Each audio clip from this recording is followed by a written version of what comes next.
There may not be any sports happening right now, but that's not stopping us from chatting about the green and gold. We'll be talking about the recently released 2020 to 2021 schedule, as well as the amended plans for the playoffs, coming up on your Packers Fan Podcast.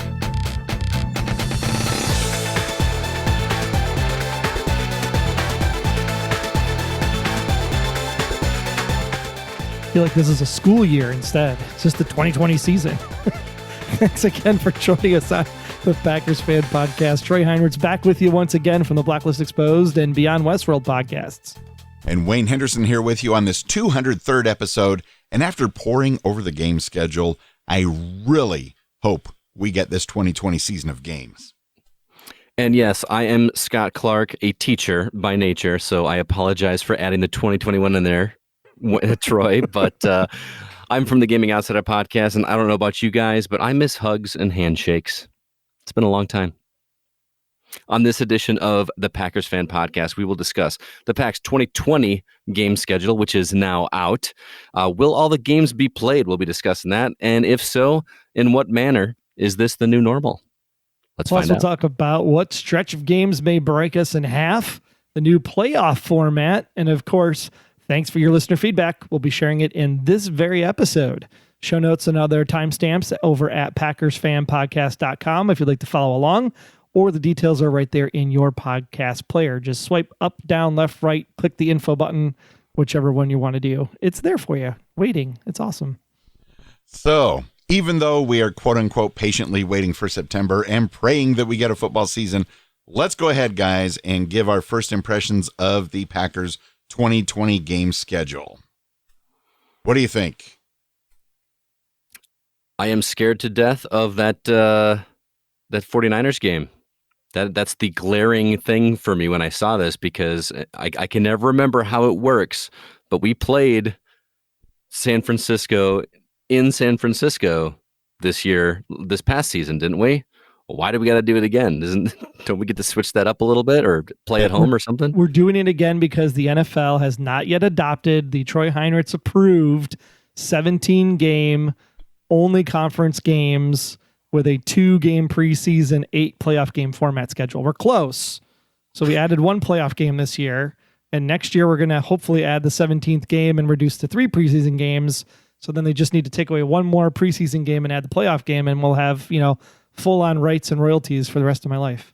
That'll pay very nicely. That's for sure. That just sounded like Troy saying, I was right, y'all.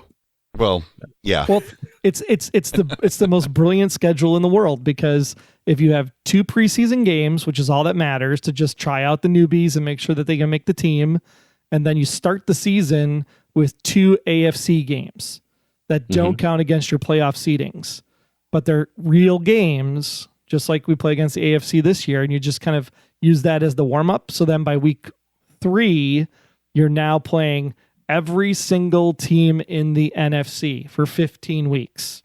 Mm-hmm. This week we play them at home. Next year you play away.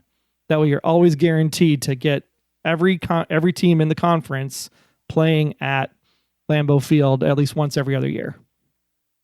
And then you expand it 8 playoff teams and keep your 2 people with a bye.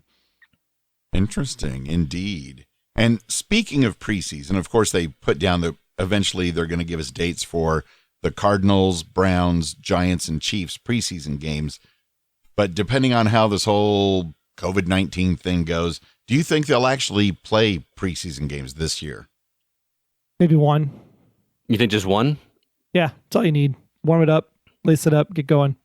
Here's the thing. This is the part of the show where normally I say I don't really even bother watching the preseason games, because I struggle watching sports games that don't matter. I mean, I understand they matter from a management standpoint, but these don't matter in from a standing standpoint. But there's something about this season where we haven't had anything. And I'm not the biggest baseball or basketball fan. I mean, football is where it's at, but I like to watch a game once in a while. And I haven't had the opportunity to do that because everything is shut down. This might be the year where I'm going to sit down and watch a football game, even if it doesn't matter, just because there hasn't been anything else sports related to do in so long. So this could be the time. Plus, it'll be interesting to see if they do it with fans or not. Could you imagine empty stadiums and then like piping in fake fan noise. Well, the Vikings are good at that. Wow. So they can just learn from Minnesota. Yeah, that part, if any of the games are not going to have fans, I would think maybe the preseason games. But would either of you consider going up to Green Bay to see the Browns or Cardinals if they let you in? Well, the Browns, because that's the gold package game. So I was going to offer my preseason tickets to Scott, but since he doesn't want to watch the preseason games, I might as well just pass my preseason tickets to somebody else. I just said I would. This could be the year that I'll watch these preseason games because I miss the sports.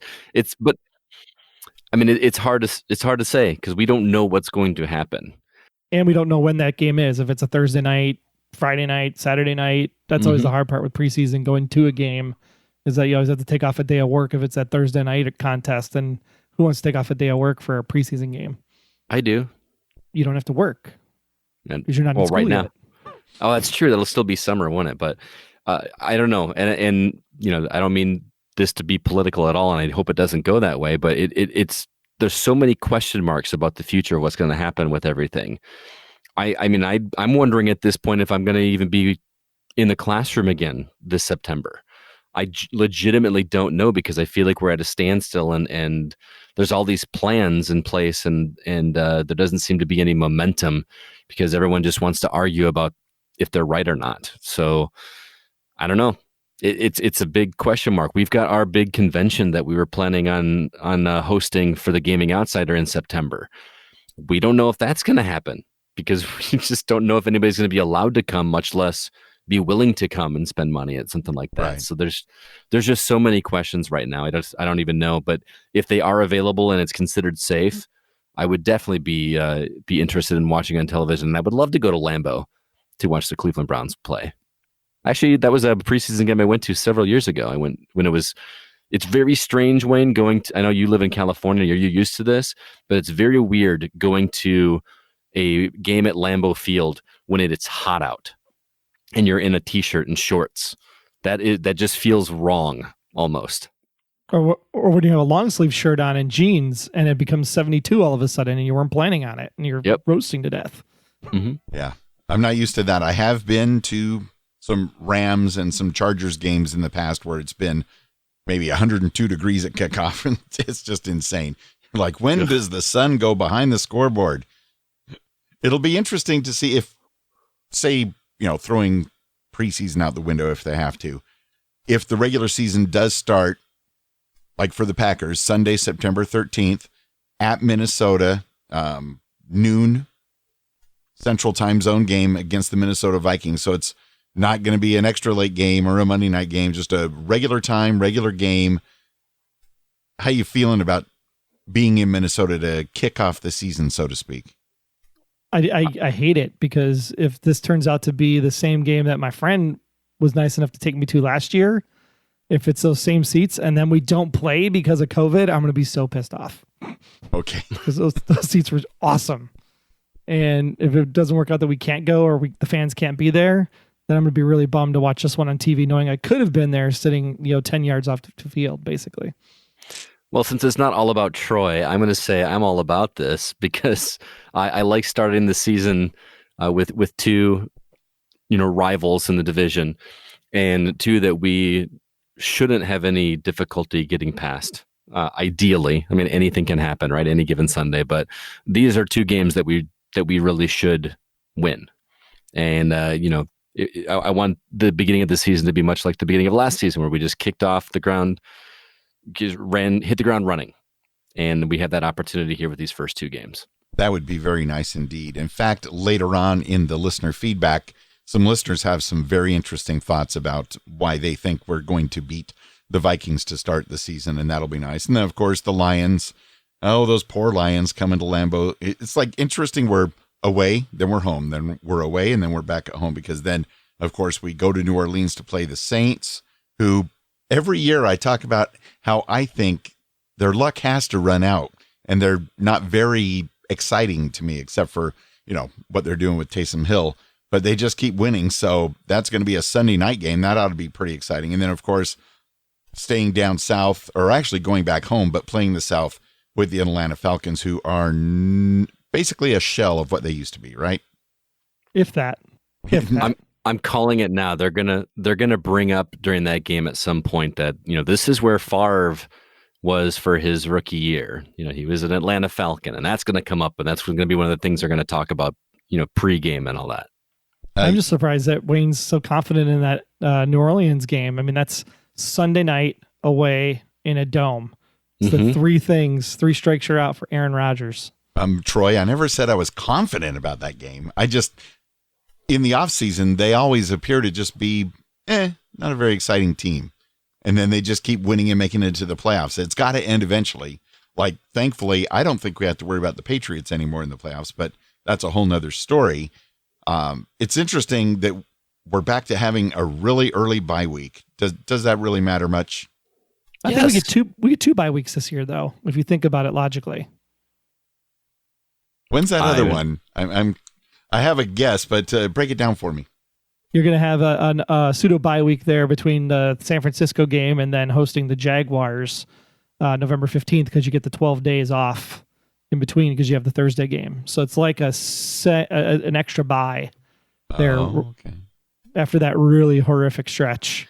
Yeah, but unfortunately, we're going to have a short week before that after the Vikings game going into Levi's Stadium. Hey, as Wayne always said, 15-1 is still 15-1. We've done that before in 2011. And we came pretty darn close last season as well. When we get to that Frisco game, when that comes on the season, I just hope they learn their lesson and they show up at least a day and a half, maybe 2 days before the game. Just rolling in 18 hours before kickoff does not give us much confidence. But right after the bye, though, even though we're on the road, we're in Tampa Bay to play Tom Brady and the Buccaneers and Rob Gronkowski. Do you think they can recapture that magic, or could that be another great victory for the Packers? We're going to see if this is is Brady the GOAT or is Bill Belichick the GOAT? And we're going to have at least a couple weeks to see how he does there in Tampa Bay. And if he can make some magic happen those first 4 weeks, then you'll know Brady's for real. If he can't, then you know that it's really the system that makes people who they are. And I'm just excited to watch the game, to get another 12 versus 12. Anytime you get that out, I think it's only the third time that's happened in their careers where Rodgers has played against Brady. So it'll be fun to watch and to be able to go all the NFC South and just knock out 3 of the 4 games right there in those between the month of October. I think that's a great way to just kind of clear the air and get that out of the way, and then focus on the games that matter. Yeah, that was going to be my answer as well. I feel like I can't answer it until I see those first 4, 5, 6 games in the season. I feel like I'm going to be really interested to watch Tampa Bay on TV for the first time in a long time. I just want to see how Brady and Gronkowski play in Tampa Bay. I'm very, very curious. So ask me that question again, Wayne, before that game, because you got it. You will. Yeah, you got it. Because it's gonna really be a telling tale. I know that Brady is great. I know that Gronkowski is great, but they're both not spring chickens anymore. No, Gronkowski has a hard time staying healthy a whole season. So, yeah, it happens to everybody. We have to stay on the road after that game, head to Houston and play the Texans. That could be a tough game. Very tough. Mm-hmm. Especially if J.J. Watt stays healthy. But at least he's a Wisconsin guy. He seems nice, and he may not try to hurt Aaron Rodgers like the Vikings always seem to try to do. Next thing you know, we're back at home, and we get our rematch against the Vikings. Another noon Central start time at Lambeau Field. Those. Oh, yeah, I think that's the way to go. I'm just used to turning on my TV, seeing the first game of the day, and hoping that it's, the Packers. You get to start earlier than we do, man. That's like 10 o'clock for you, isn't right? Is when games start? 10 a.m. Yeah. Nice, you nice basically get to, you can still have breakfast when the game starts. We're at lunchtime. Yeah, I know. Yeah. I know. So it works out pretty well. And hopefully things go really smooth in that Vikings game, right, Troy? Because then the short week heading to Frisco, Santa Clara. Yeah, we got to figure out if we're actually going to go to that game and make it worth our effort or not, being a Thursday nighter. And it's the only game in California this year, it looks like. So that we got that going for us because we struggled last year. Oh, big time. We the last time we came to LA to play the Chargers, we lost. When we came to play the Rams in LA, we lost, and we shouldn't have. And then, of course, the Frisco one. Yeah, there's no other game even close to Southern California this year for the Packers. So, You know what is close, though, is Lucas Oil Stadium and the Indianapolis Colts, which is the same 3-hour drive from us to Indy as it is up to Green Bay. Is it really? But I'm like, the tickets for that is ridiculous already. Like already? $300 for like good seats. And if you want to sit up in the corner, it's $130. Mostly because Colts. it's the Packers, not because Phillip Rivers is now a Colt. No, because everybody that's a freaking reseller buys all the tickets ahead of time. Yeah, I know. I hate that. Yeah. General fans can't get tickets. No, they can't. Because I can't believe that the Colts were any decent. I would thought the ticket prices would be a lot cheaper, like those, $20 seats you can get for the Lions. I think that Indianapolis is still trying to pay for that remodeling of downtown that they did before the Super Bowl that was there. Because I don't know if I've been to Indy since then, and it looks sharp. At least it did when I was there a few years ago. And I was actually going to mention that, Troy, until you told me the tickets were $300. That's a little ridiculous. Well, if we want to sit 50-yard line, I'm looking at the prices right now. 50-yard line, up in the nosebleeds, which isn't a bad seat. You're talking $172. I would be okay with that. My wife, I can't remember if I've talked about this in the show. My wife and I are on a mission. Like our goal before we die is to visit every stadium, and we bring back a shot glass from each stadium. So we've got Lambeau and we've got US Bank, and that's it. You're on a fine start right there. Well, we're supposed to go to Denver in July to visit some friends. So we're supposed to do a tour of the stadium while we're out there. But again, that's in quotes right now. And, Lucas Oil would be another one to knock off in the same year. So we should consider that, Troy. Maybe I got 4 tickets at $155 in section 640 at the 50-yard line. I will have to talk to my wife, but that may be, would Tracy want to go? Tracy would not go, but we get Aaron to make the 4th. There you go. Love Super it. fan. Aaron Peterson. He's on the clock. Do it. And then after that fine game, back to Lambeau. It's November 29th already, and we're finally facing the Bears on Sunday Night Football. Is that a Sunday night Bears game for the gold package Milwaukee ticket holders? Oh, yeah. Can't wait. That's where we'll find Sir Troy Heinritz. Section 122, row 45, seats 1, 2, and 3. I've practically got those seats memorized. I've only sat in them a couple times, but man, so memorable. Those are great seats. One of these times I'll convince my wife to let me go with you, man. Just gotta knock superfan Aaron Peterson off the list, and that way you can take her with. Off the blacklist. Oh, I see what you did there. Sorry. Here's a big game. The following week, the Eagles come into Lambeau. If you consider the Eagles big. Well, they did win the Super Bowl in the past 5 years. Just depends on how many 4th and 26s there are. Oh, no. That's a good point.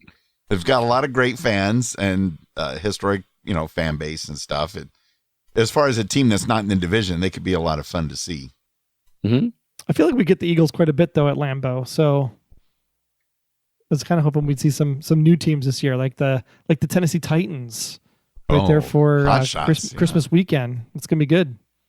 Yeah, that's the one where, isn't that the game where they're not sure no, that's the Panthers game where it could be on Saturday or it could be on Sunday.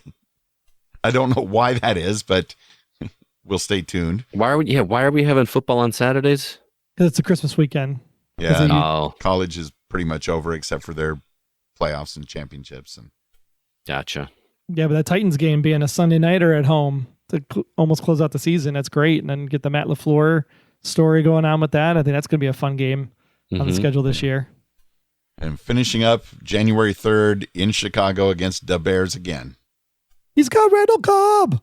He's got Randall Cobb for the 5, the 10, a touchdown.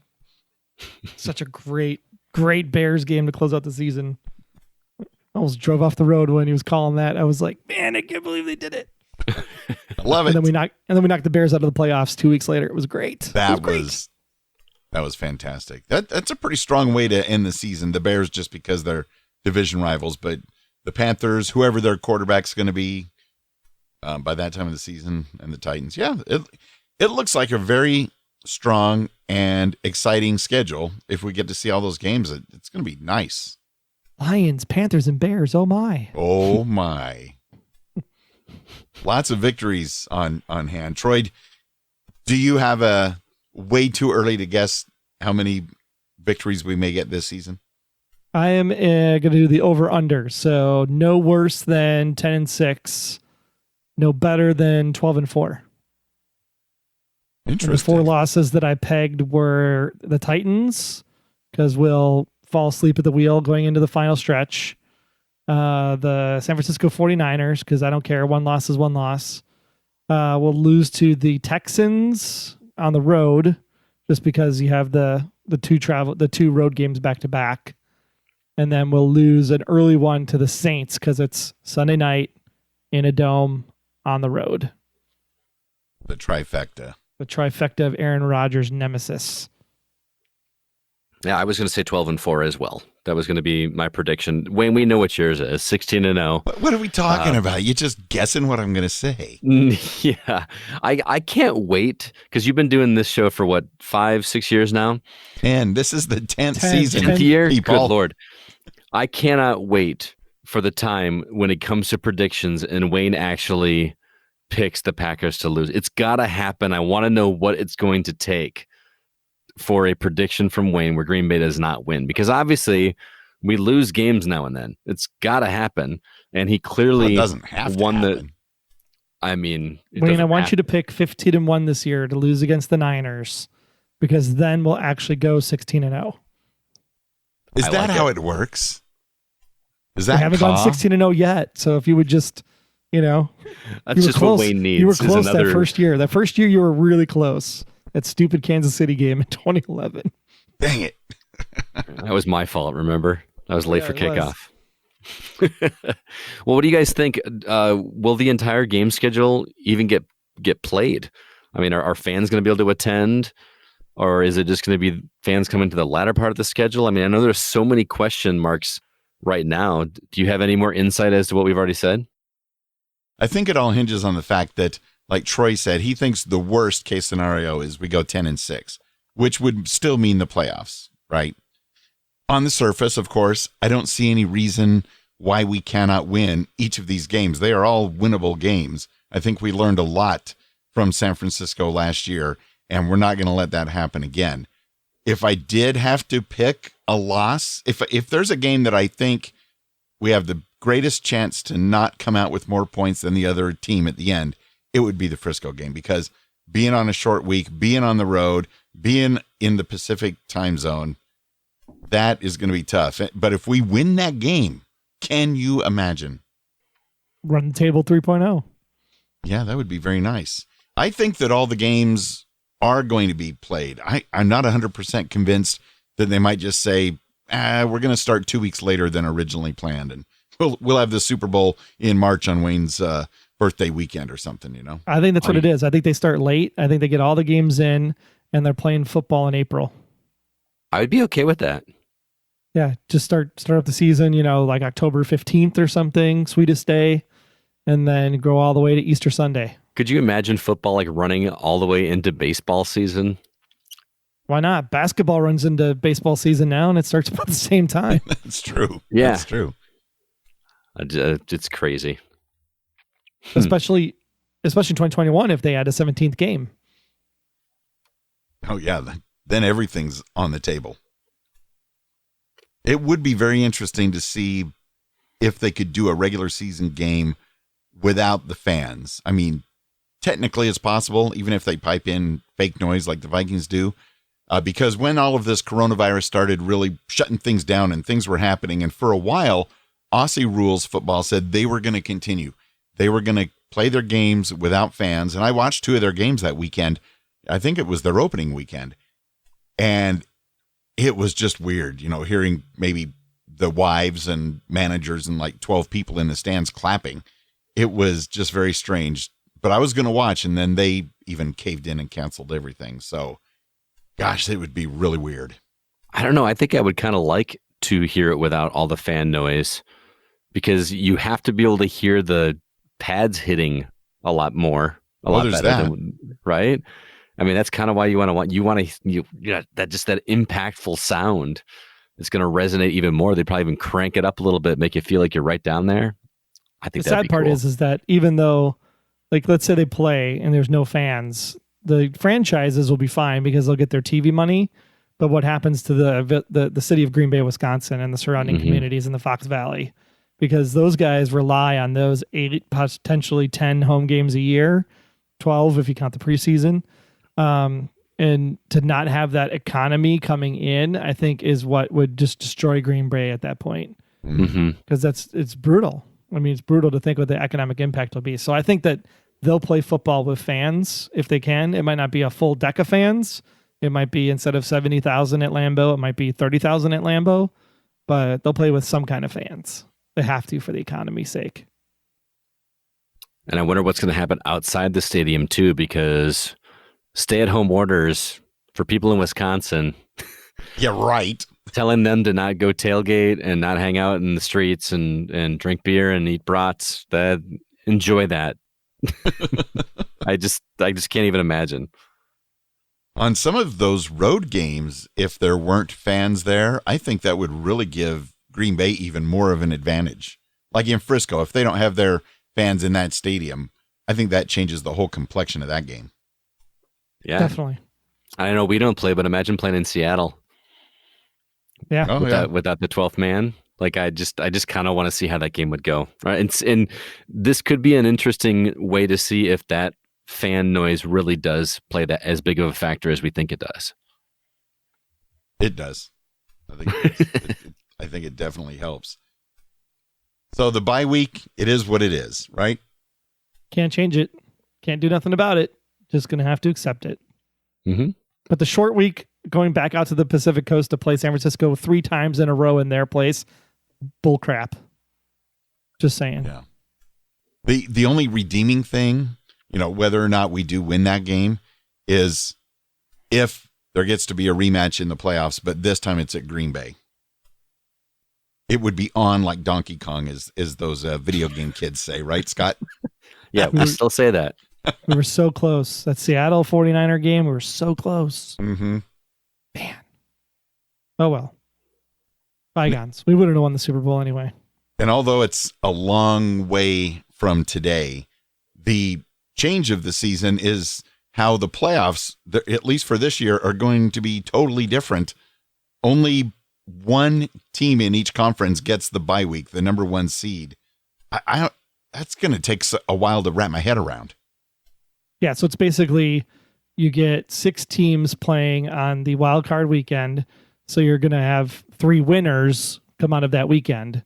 Whoever's the lowest seed out of that round will play the number 1 seed overall at the number 1 seed. And then you'll have to shuffle out who's number 2 and number 3 and where you play based on how it all shakes out. But basically they're going to have 2 play 7, 3 plays 6, 4 plays 5 on the wild card weekend. So you're getting an extra game on wild card weekend, which is awesome. 1 on Saturday, 1 on Sunday, 1 on Sunday night. Rocket. That's the best time for football. I love Wild Card Weekend. Oh, yeah, that's great. I do. Do we really need 2 more teams to be considered playoff eligible, though? Not that we get a choice at this point, but More money, more money, more money. Yeah, I'll take it. the money or Plus- the playoff game? Yeah, I would take the money too. But I mean, you're talking Pittsburgh, who didn't have a winning record, and the Rams, who were barely alive, would have made the playoffs if they had that in place this year. Oh, Or okay. this past season. plus, not to be negative Nancy, but if things don't go as well as Wayne is predicting they will, it gives us a better shot to be able to stay in the playoffs if there's 2 extra spots. Is that a glass half full look at it, or is that a glass half empty look at it? Or does it matter as long as the Packers are in the playoffs? I think it's a little bit of both, actually. That's kind of an interesting question. Yeah, it's both pessimistic and optimistic at the same time. I succeeded in that. I like it. Nice. That was beautiful. It's the exact reason why I hate the what do you call it? The divisions. I hate the divisions. So I got to go to my schedule. It's the NFC. It is the best of the NFC. You're playing in the playoffs for the best of the NFC. You can't say you're the best of the NFC if you haven't played everybody in the NFC. That actually makes a lot of sense. I do like it. And the reason why it works now is because you have, 4 divisions and you get the +2. So now you're going to have 4 division winners +3. It's like, why not just take the top 2 from every division then and go to 8? I mean, just, I don't know. It's weird. Or let's go crazy and everybody gets a participation ribbon. Well, what if that happens, right? Let's, crazy scenario. COVID lasts forever and you have to play a football season. What if it's truly, the tournament of 32 and, one game you're out and you just play the tournament? No. You play the full 16. You play the full 16 games, 17 weeks, and then you get seeded for the entire NFL. And then the number 1 seed plays the number 32 seed, and you go, and you just have playoffs that last for 2 months. Oh, great! It'd be Packers versus Lions again. That would be interesting. That is something to think about. I mean, yeah, if they had to shorten the season, why isn't that that's not a crazy idea? Let's say that they go, was it 1 to 16 on each side of the bracket, and just go down the line. 1 plays 16, 2 plays. You're saying go 15. off of last year's record. Yeah, go off last year's record. Oh, seed everybody 1 to 16 in the conference, and then start the tournament. That's what you go from 16 to 8. You go from 8 to 4, 4 to 2, and then so you have like 5 games. I think you'd have a lot of people upset with that though, because the team that these teams were at the end of last season are vastly different than the team they are at the beginning of this upcoming season. So maybe that's not it. Really maybe you have to do maybe you do the divisions then. So then you do an 8-game season if you have to shorten it up. Mm-hmm. And you do 3 games against your division opponents, right? Lions, Bears, Vikings. Right. And then based on that, it's like soccer, right? So you get the standings coming out of your division plus the number of touchdowns you got or whatever points for, points against factor. And that factors into your seeding. And then that's how you get seeded for the tournament of 32. Hey, it's better than no football. So if that's what it takes, I'll comply. Because that would be 8 games. That'd be half a season then. Yeah. Could you imagine just playing nothing but NFC North teams? Oh, well, it'd be just like in the old days when that's almost all there was. The NFC North and the Giants. Yeah. And the NFL and the AFL. Yeah. Well, let's check in and see what the listeners had to say because they had some great thoughts as well. Some of them gave us a call at 920-3PACK-GO, like our good friend Andre in LA. Are you ready? Go, Pack, go! Go, Pack, go! Hey, guys. Andre in LA. Just saw your post about the schedule and what game I'm most excited to see. Honestly, I'm originally from Chicago, technically Fort Heights, Illinois. So I love watching the Bears get their feelings hurt. They are the last game of the season. There's also another game. But I think the last game of the season, even though I hate cold weather, that's why I live in L.A., will probably be my best bet considering what's going on. I figure that's when they'll really open up the seating, if they open up seating, and I'd be willing to take a trip to go see that game. So for me, any other game, the game that I'm most excited to see is definitely the Packers versus the Bears. Obviously, we always beat the Bears, so I want to go see a victory. I don't want to see a loss. And usually when we beat the Bears, it's not competitive, so I won't be anxious throughout the game on whether or not it's close. So that is my pick. Love you guys. Can't wait for preseason so I can see what the team looks like. Love the podcast. Keep them coming. Andre in L.A., green and gold, so I'm dead and cold. Go, Pack, go. Also, it's my birthday next week. Love you guys. Well, hey, happy early birthday, Andre. Hopefully you're hearing this before that. I don't know that I knew he was originally from Chicago. Did he say, was it Arlington Heights? I couldn't hear I heard the Heights. Sound like Ford Heights. Ford Heights? Okay. Yeah, so Andre, if you come in for a game or if you were ever back visiting Chicago again, you got to be sure to hit us up because I would love to, when we're allowed, give you a big ol' hug. because man, I just love hearing your voicemails. I like the enthusiasm and the willingness to come fight the cold weather to see the Packers and the Bears play. That would be a lot of fun. Hey, thanks for listening and thanks for calling in, man. It's always good to hear your voice. Plus, Andre, this is your birthday song. It isn't very long. Hey. That was beautiful. Yes, happy early birthday, Andre. I like how Andre's being common sense, saying, I'm looking forward to the preseason just to see what the team looks like. You know, we've got all the new guys that we got in the draft and in trades. Of course, they'll probably be the main ones that play in preseason if it happens. We'll have to wait and see which ones make it and get to play rookie football for the Green Bay Packers. But just stop the run this year, please. You know, that would be very nice if that could happen. We'd all have a lot more hair at the end of the season. We also had our way too early to guess poll question on Twitter and in our Facebook group at PackersCommunity.com. Will our Packers win more games in the first half of the season, or will they win more in the second half of the season? In other words, are we going to start strong and then peter out? Or are we going to start slow and build up steam? And basically, as far as the listeners go, only 11% voted to say that we're going to actually win more games in the first half of the season, whereas 89% said, actually, we're going to get more victories in the second half of the season. Can I get a go, Pack, go? Go, Pack, go! I'll try to see what number is that San Francisco game. That's early in. Is that what everybody's banking on there? Is that San Francisco game is in the first half of the season? You fall apart. You get the second mini bye wind relief, and then you just run the table from there. Hands down. I think outside of the San Francisco game, I think the bye is actually going to help us in the first half of the season because we're going to get that rest. We're going to get that extra week of rest. We got 2 games that we should win at the beginning of the season for sure. I'm gonna say the first half of the season. Troy, what say you? Well, I had 3 losses as of the Niners game, so that means we win more in the back half. Wow. I didn't see that coming, at least in that fashion. You go win, loss, win, 3-1 at the bye. Then you go win, loss, and split the gauntlet, as they're calling it. Right. And then you come off that mini bye, 12 days of rest into the Jacksonville Jaguars at home.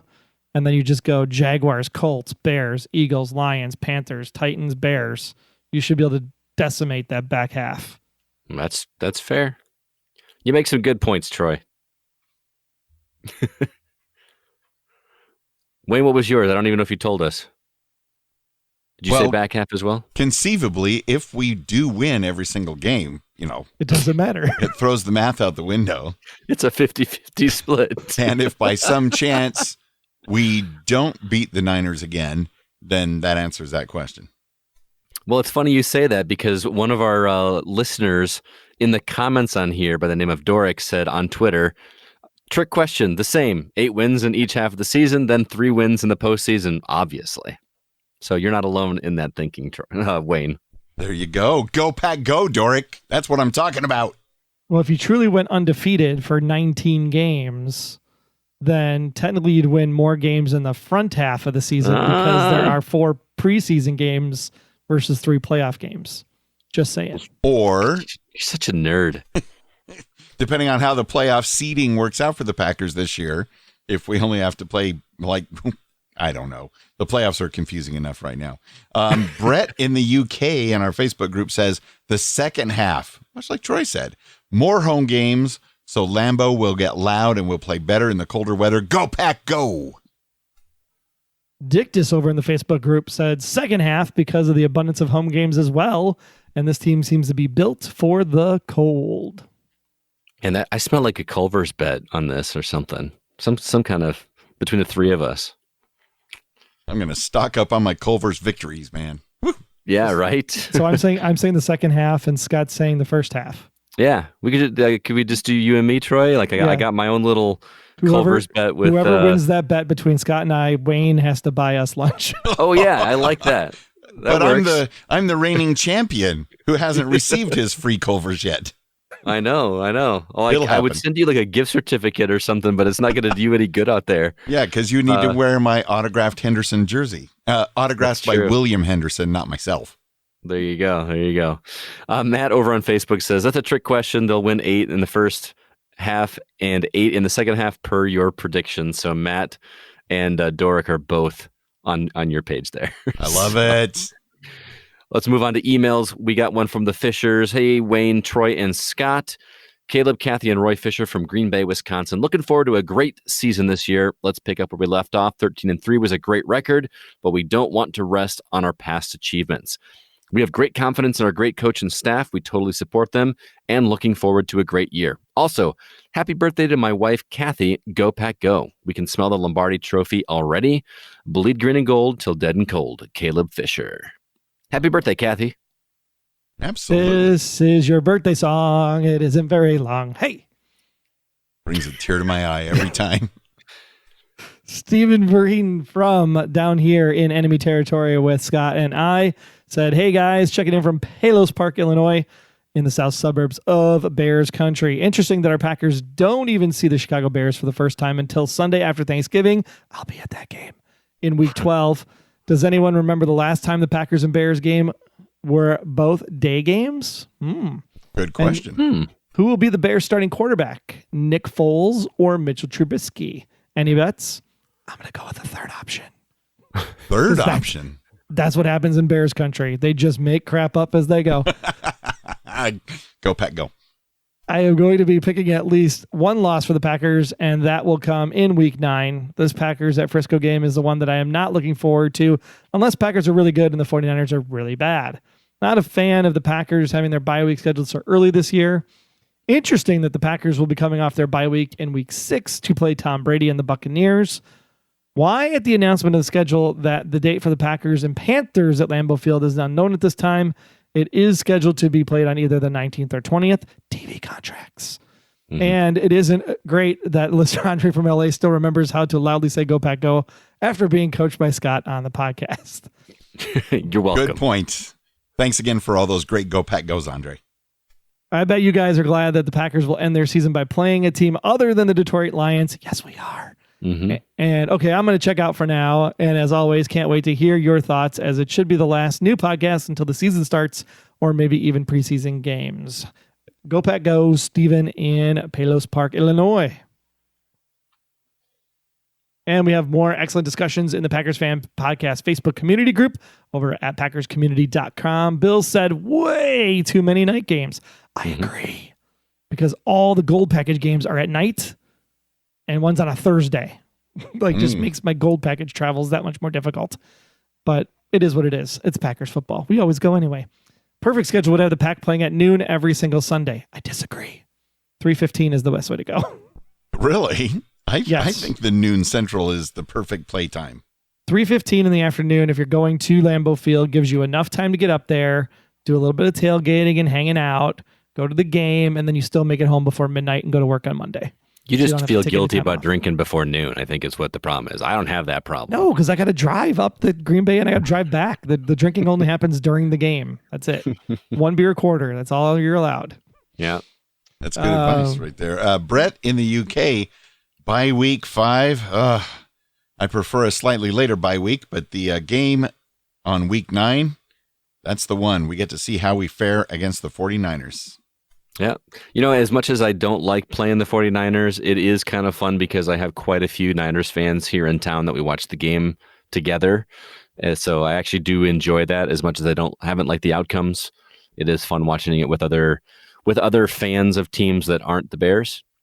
Not knocking my Bears fans friends, but I always watch the Bears games with my Bears fans friends. It's fun to watch some other teams with other fans. So Dictus in the Netherlands says, Niners on a short week is really brutally bad. But otherwise, I like the schedule.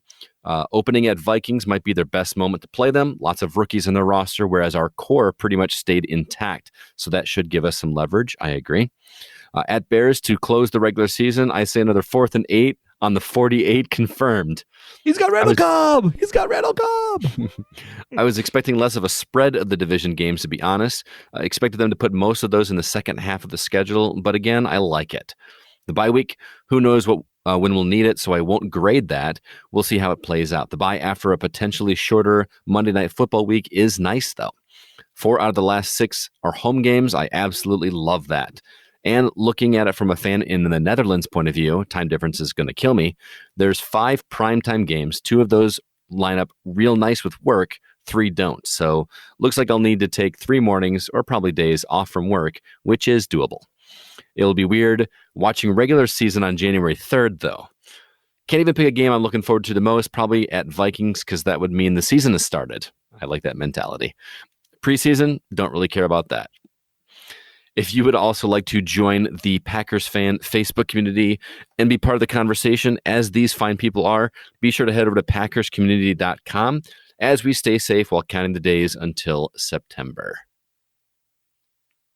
All right. Well, other news around the league, NFL won't be playing any international games this season. So no 2 games in the UK, no games in Mexico this year. Definitely no games in Canada, because that would just be weird on that larger field.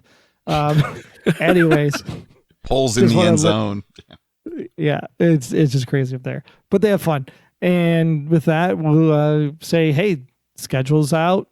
Football's warming up. Cross fingers for a preseason and training camp to start on time, and hopefully we'll be back international in 2021. Yeah, I feel really bad for our friends in Mexico and overseas that we're looking forward to those games.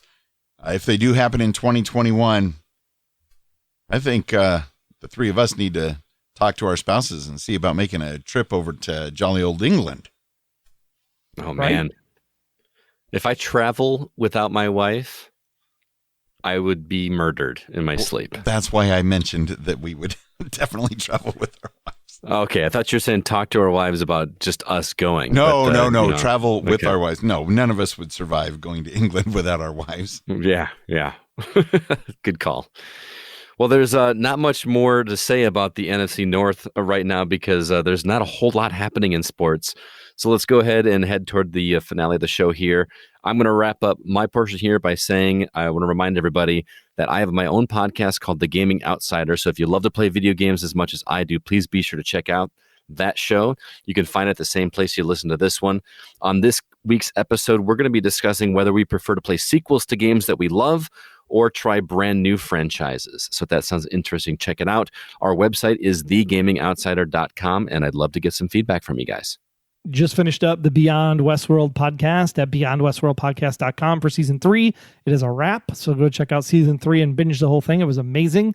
And then we'll finish up the Blacklist Exposed this week as well over at theblacklistexposed.com. 719 is our final episode for the Blacklist, and it's going to be half live and half animated due to the production being shut down during the COVID crisis. So it's going to be fantastic to see how this season finale plays out, because they can pretty much do anything they want with the animation.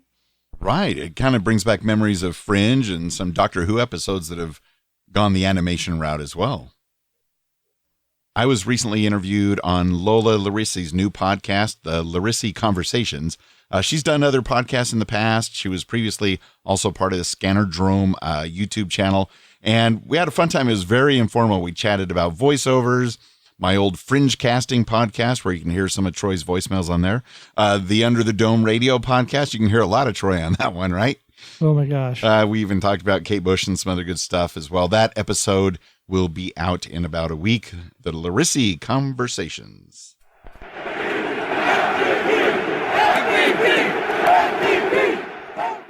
And we've got listener Bryant coming in hot at the $24 a month Willie Wood pledge level. Thank you so much for leading the way and keeping things rolling along here at Packers Fan Podcast headquarters. Go Pack Go to you, sir, and Go Pack goes to the $12 a month supporters, the Aaron Rodgers level, the Texas-only Green Bay Packers Fanatics Facebook group. Thank you so very much, and Go Pack Go. Also, at our $4 Brett Favre-inspired monthly Patreon support level, we'd like to say thank you to Mr. Jeff Summerfield, as well as Lawrence Harvey. And finally, at our $1 Curly Lambeau level podcast support, shout out to Joe Christensen, Matt Haig, and Hank Davis from the TPE Network of Podcasts.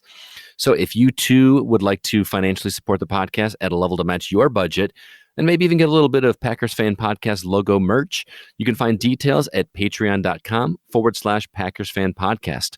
Thanks so much, and Go Pack Go. Also want to remind everybody that we are the unofficial Packers fan podcast, not yet affiliated with the NFL or the Green Bay Packers, but we would love to be. If you'd like to contact us, our email is media@packersfanpodcast.com. Follow us on Twitter at PackersFanPod, at GoCastScott, at Troy Heinritz, and at Wayne Henderson. And join our Packers Fan Podcast Facebook community by visiting PackersCommunity.com and join in on the conversation. Be sure to subscribe into your podcast player of choice so you don't miss an episode when they do come out again. And now, to keep us primed and ready at all times for football season, taking us out are the Texas-only Green Bay Packers fanatics. This is Dawn down here in Texas, a.k.a. Granny Cheese. Hi, I'm James. Hi, I'm Kim. Hi, I'm Melissa. Hi, I'm Susan. Hi, I'm Carrie. Hi, I'm Lisa Montgomery, and we want to say, Go Pack, go!